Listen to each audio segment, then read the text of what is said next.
વિસનગર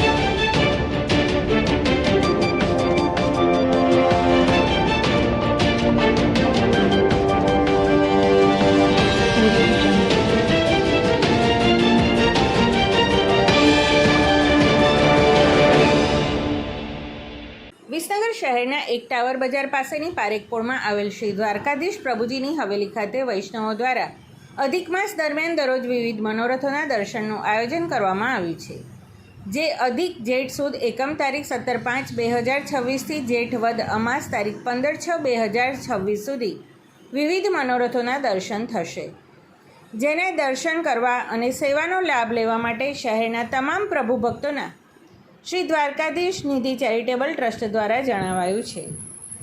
નમસ્કાર દર્શક મિત્રો, હું છું હેતલ સોની અને તમે જોઈ રહ્યા છો આજના સમાચાર।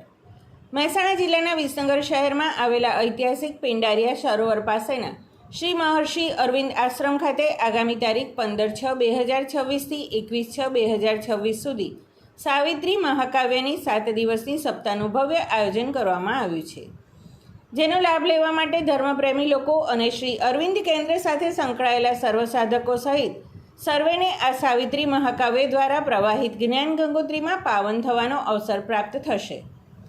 વિસનગર શહેરમાં આ અગાઉ પણ 6 વખત આ સાવિત્રી સપ્તાહનું આયોજન કરવામાં આવ્યું હતું, જ્યારે આ વખતે 7મી વખત અને આમ કુલ 474મી સપ્તાહ શ્રી અરવિંદ કેન્દ્ર ખાતે યોજાશે, જેના વક્તા તરીકે જાણીતા વ્યાખ્યાતા ડૉક્ટર શ્રી અશ્વિનભાઈ કાપડિયા રહેશે, જેઓની આ 475મી સપ્તાહ વિસનગરના આંગણે યોજાઈ રહી છે।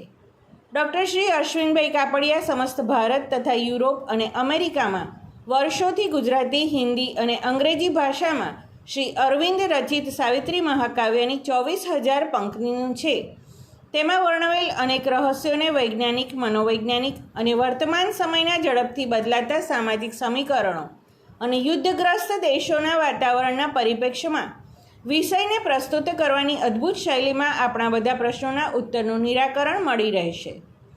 આજે શ્રી અરવિંદના સાહિત્યના મોટા પાયે પ્રચાર થઈ રહ્યો છે। સામાન્ય નીતિ, ધાર્મિકતા, માનવતા, કરુણા, અહિંસા આ બધાથી પર એવા એક વિઝનની વાત છે, જેમાં મૃત્યુનો ભય જ નહીં હોય। અમરથી અમરત્વની યાત્રા, પ્રકાશથી પ્રકાશની યાત્રા અને સત્યથી પરમ સત્યની યાત્રાની વાતને વધુ સ્પષ્ટ રીતે સમજાવી છે। સાત્વિક મનોરંજન, ભજન, ભક્તિ, ધાર્મિક સત્સંગ આ બધું આજના સમયના માણસને એક પ્રકારની અલ્પકાલીન શાંતિ આપે છે, જો કે બહુ સારી વાત છે, પરંતુ આજે જ્યારે આખી દુનિયા અણુબોમ્બના ઢગલા પર બેઠી છે, તેવા સમયે આ બધી હજારો લાખો વર્ષથી ચાલી આવતી અશાંતિ, આસુરિક ચેતનાનું સામ્રાજ્ય વગેરેને નેસ્ત નાબૂદ કરી માનવજાતને ફરીથી પરમ શાંતિના માર્ગે લઈ જવાની વૈદિક તથા પારદર્શી તત્વજ્ઞાનની વાત શ્રી અરવિંદ મહાકાવ્ય સાવિત્રીના માધ્યમ દ્વારા કરી છે। ડૉક્ટર શ્રી અશ્વિનભાઈ કાપડિયા ભરૂચના વતની, દક્ષિણ ગુજરાતના યુનિવર્સિટીના રિટાયર્ડ વાઇસ ચાન્સેલર અને અંગ્રેજીના પ્રોફેસર તથા ડૉક્ટરેટ છે।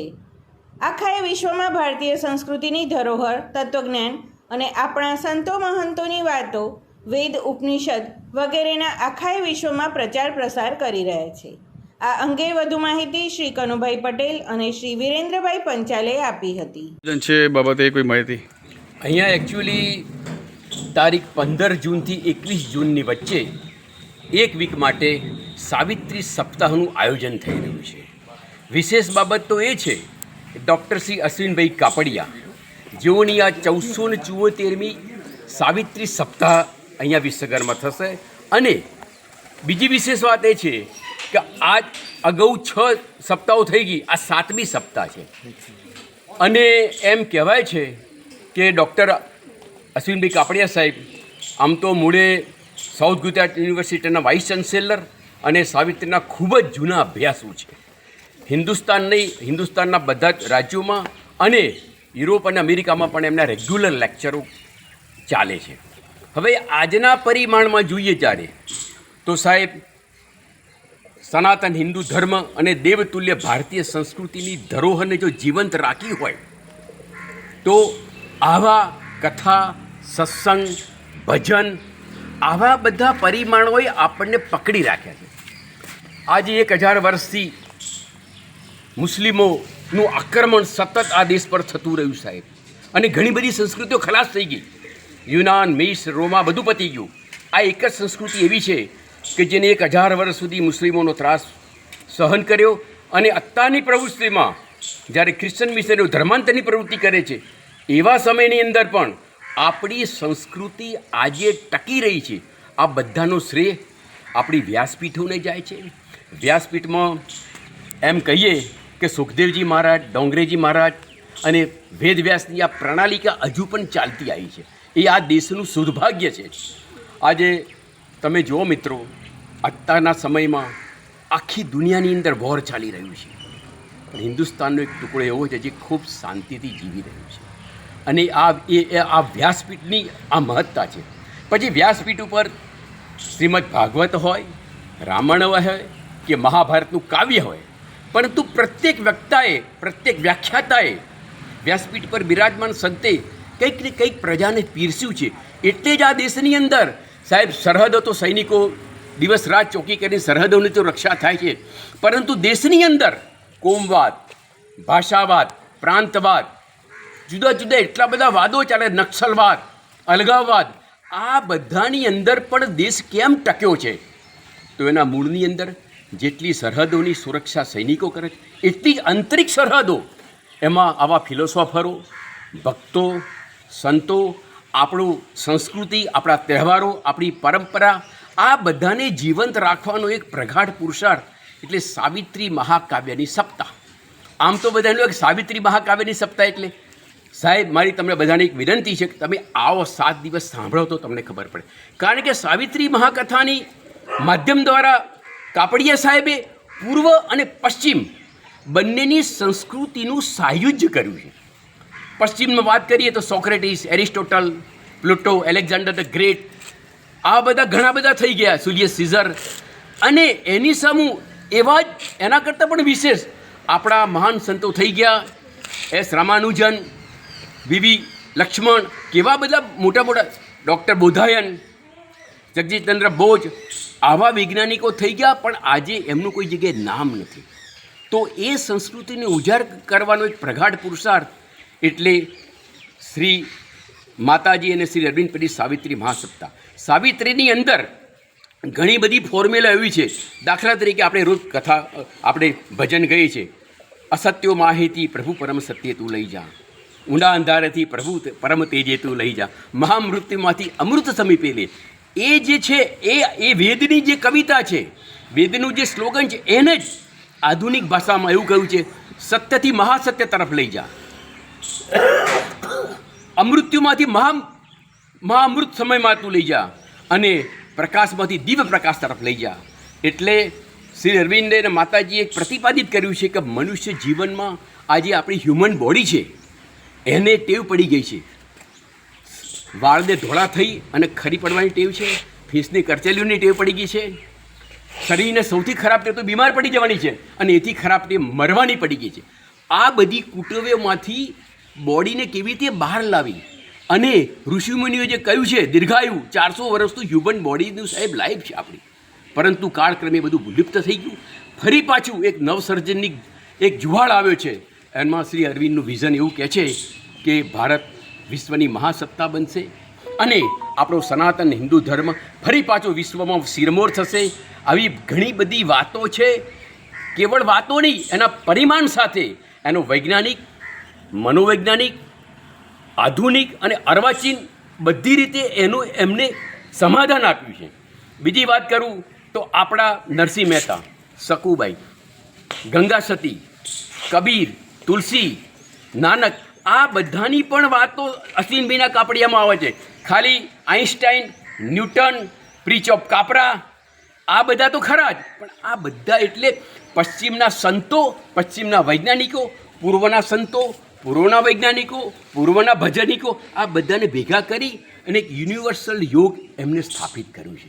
કોઈ વાદ નહીં. કનુભાઈ સાહેબે જે પ્રમાણે કહ્યું, અહીંયા કોઈ વાદ નથી, કોઈ વિવાદ નથી. હા, એક જ છે, તમે ભક્તિભાવથી અહીંયા આવો તો આવું પરમ કૃપાળુ પરમાત્માની દયાથી આવું સુંદર અનુષ્ઠાન છે.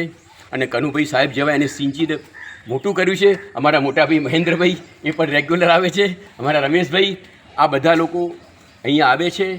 અને આ બગીચામાં રોજ નવા નવા ફૂલો આવે એ જ પરમ કૃપા પરમાત્માની ભરી પ્રેમી જનતાને મારું ખાસ આગ્રહ છે કે આ 7 દિવસ તારીખ 15 થી 21 આપ સમય કાઢીને આવો. ઘણું બધું લઈ જશો, કથાના માધ્યમથી ઘણું બધું મળશે. કનુભાઈ શું માહિતી છે? શ્રી અરવિંદ કેન્દ્ર વિસનગર છે, પિંડારિયા તળાવની બાજુમાં આવેલું છે, લાલ બંગલામાં. લગભગ 16 રૂમ છે, એમાં એક હોલ છે, સમાધિ છે, વોટર વર્ક્સ છે અને સેનિટેશનની બધી વ્યવસ્થા છે, રસોડું છે. પછી એમાં કોઈ પણ વ્યક્તિ ગમે તે ધર્મ, જાતિ, જ્ઞાતિ કોઈ બાદ નથી. અહીં આવી અને એ આરાધના કરી શકે છે. અહીં સમાધિમાં બેસીને ધ્યાન કરી શકે છે. અલગ ધ્યાન રૂમ છે અને એને વધારે દિવસ માટે 2, 4, 5, 15 કે મહિનો સાધના કરવી હોય તો તે માટેના પણ અલગ 2 ચેમ્બર છે અને સરસ મજાના હોટેલ ટાઈપ સ્યુટ છે, એસી છે, ધ્યાન રૂમ પણ એસી છે અને કોન્ફરન્સ રૂમ પણ એસી છે. એ સાથે અહીં કોઈ પ્રવચનો કે એ બધું સાંભળવું હોય તો તે માટે ડિસ્પ્લે રૂમ પણ છે. રસોડું છે, સ્વયંપાકી રસોડું છે, તેમાં બધી વ્યવસ્થા છે. વ્યક્તિ રહી શકે છે, રહી અને અહીંયા આરાધના કરી શકે છે અથવા તો ધ્યાન માટેની સાધના કરી શકે છે, અનુષ્ઠાન કરી શકે છે. એની સાથે સાથે અહીં જે હોલ છે, હોલની અંદર 200-250 માણસ બેસી શકે તે માટેની સિટિંગ કેપેસિટી છે અને તેની અંદર કાયમી ધોરણે PA સિસ્ટમ પણ છે, જેથી માઇકની એની બધી વ્યવસ્થા અલગથી કરવી પડે તેમ નથી. અને અહીંયા પ્રવચનો બધા થાય છે જુદા જુદા ફિલોસોફરોના અને એ પ્રવચનો મુખ્યત્વે મોટે ભાગે 3 વર્ષની અંદર 3 વાર થાય છે. કેન્દ્રના સ્થાપના દિને થાય છે, માતાજીના જન્મદિવસે અને શ્રી અરવિંદના જન્મદિવસે. એની અંદર ભોજન સાથેની વ્યવસ્થા હોય છે. અહીં એ અમારું પોતાનું જે એક વોટર વર્ક્સ છે, એની અંદર કૂવો છે ને કૂવાની અંદરથી પાણીની બધી વ્યવસ્થા થઈ શકે છે. આજુબાજુ સરસ મજાનું પરિસર છે, એમાં રોપાઓ છે અને રોપા ઉછેર કેન્દ્ર પણ છે, રમેશભાઈ ચલાવે છે. એ પછી સમાધિ છે, સમાધિમાં પોંડિચેરીથી સરસ મજાના પરિસરની અંદર ત્યાં આગળ સમાધિમાં દિવ્યાંશ, શ્રી અરવિંદના દિવ્યાંશની સ્થાપના કરેલી છે અને એનું વાતાવરણ એટલું બધું ચાર્જ થયેલું છે કે ત્યાં આગળ જો વ્યક્તિને રોજ ધ્યાન કરવાની ટેવ હોય તો એને તરત ખબર પડી જાય છે કે આ એક એવી જગ્યા છે કે જ્યાં આગળ બહુ જ જલ્દી મન શાંત થઈ જાય છે. ધ્યાન રૂમ પણ એટલો જ સરસ છે અને ચાર્જ થયેલો છે. એ સાથે કાયમી એક પ્રદર્શન પણ છે, શ્રી અરવિંદ અને માતાજીના જીવનનું એક સરસ પ્રદર્શન છે, લાઇબ્રેરી છે. આ બધી વ્યવસ્થા કેન્દ્રની અંદર કાયમી ધોરણે છે. અહીં કોઈ પણ પ્રકારની ફી કે એવું કશું લેવામાં આવતું નથી, ના કોઈ રજિસ્ટ્રેશન કે ના કોઈ તમારે કોઈની ઓળખાણ કે કંઈ નહીં. માત્ર લાયકાત એટલી જ જોઈએ છે, યોગ્યતા એટલી જ જોઈએ છે કે તમે ભગવાનને ચાહો છો, ભગવાનના માટે તમે પ્રયત્ન કરી રહેલા છો તો તમને પૂરી સગવડ અને માર્ગદર્શન પણ અહીંયા આપવામાં આવે છે. અને આ એવી જગ્યા છે કે જ્યાં આગળ કોઈ પ્રકારના બાયસ, ધર્મના બાયસ, સંપ્રદાયના બાયસ કે એવા કશું રાખવામાં આવતું નથી અને કોઈ ફી લેવાતી નથી. એકદમ ફ્રી અહીં સાધના કરી શકો છો. ધ્યાન કરવા માટે આવવાવાળાની સંખ્યા પણ સારી એવી હોય છે, પણ એ પોતાના સમય આવી શકે છે, પોતાની રીતે ધ્યાન કરી શકે છે, પોતાના જ ઈષ્ટદેવનું ધ્યાન ધરી શકે છે. અહીં કોઈ સ્પેશિયલ ઈષ્ટદેવ નથી કે અહીં કોઈ પ્રકારના આગ્રહો પણ રાખવામાં આવતા નથી. એટલે આ એક એવું કેન્દ્ર છે કે જ્યાં આગળ તમે રિયલી કોઈ પણ જાતના બંધન વગર આ કેન્દ્રની બધી વ્યવસ્થાઓનો ઉપયોગ કરી શકો છો.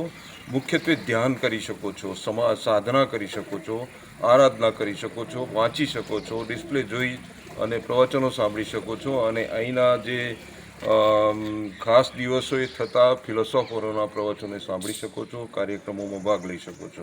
સમાચાર અને જાહેરાત માટે સંપર્ક કરો પ્રકાશ સોની 94 294 35 034, અલ્પેશ બારોટ 93 774 26 544, વિસનગર કે ન્યૂઝ.